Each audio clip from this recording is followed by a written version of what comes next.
మమ్మల్ని మన్నించమని క్షమించమని నేను అడుగుతాను సవాలు విసిరిన.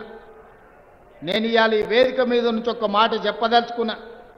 హనుమాన్ల గుడి లేని గ్రామం ఉండొచ్చు, హనుమాన్ల గుడి లేని గూడెం ఉండొచ్చు, కానీ ఇందిరమ్మ ఇండ్లు లేని గ్రామము గూడెము తండాలు లేవు అంటే ఇందిరమ్మ ఇండ్లు తండాలలో గూడాలలో మారుమూల పల్లెల్లో రాజీవ్ స్వగృహ పేరు మీద పట్టణాల్లో పేదవాళ్లకు ఇండ్లు ఇచ్చే ఆత్మగౌరవాన్ని నిలబెట్టింది కాంగ్రెస్ పార్టీ అని చెప్పి నేను ఈ సందర్భంగా చెప్పదలుచుకున్నా.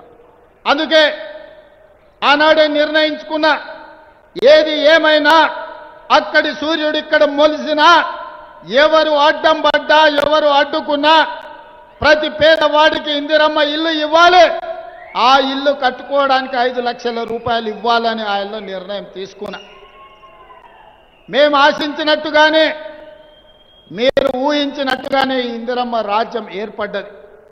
మరి ఇందిరమ్మ రాజ్యం వచ్చిన తర్వాత ఈ పని చెయ్యాలి అంటే నాకు కూడా బలమైన పని చేయగలిగిన సమర్థుడైన మంత్రి ఉండాలి కదా అని నేను ఆలోచన చేసిన. అందుకే ఈ పేదల కళ నెరవేరాలి అంటే రోజుకు 18 గంటలు పనిచేసే మంత్రి ఉండాలి అని అలా కష్టపడే తత్వం ఉన్న మీ పొంగులేటి సీనన్నను గృహ నిర్మాణ శాఖ మంత్రిగా ఈ శాఖ వారు అడగలే, రెవెన్యూ శాఖ వారు అడగలే.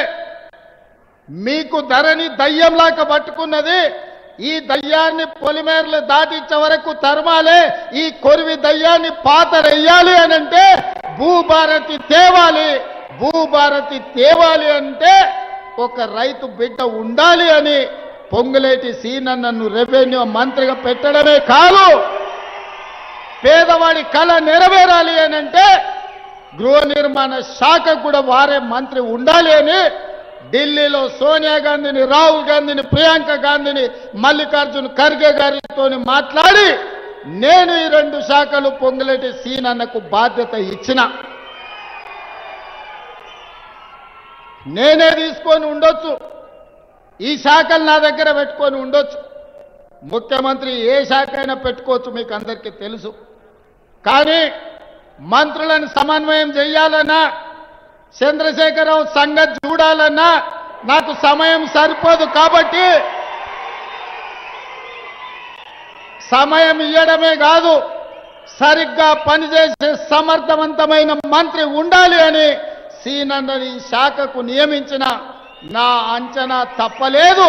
ఇవాళ భూభారతి ద్వారా లక్షలాది మంది రైతుల సమస్యలు పరిష్కరించడమే కాదు, ఇవాళ దాదాపుగా 4.5 లక్షల పేదవాళ్లకు ఇందిరమ్మ ఇండ్లు నిజమైన లబ్ధిదారులకు ఇవ్వడానికి ఒక్క తప్పు కూడా జరగకుండా 99.99% ఇవాళ పకడ్బందీగా ఇందిరమ్మ ఇండ్ల కార్యక్రమాన్ని అమలు చేస్తున్నాడు అంటే నా అంచనా తప్పలేదు.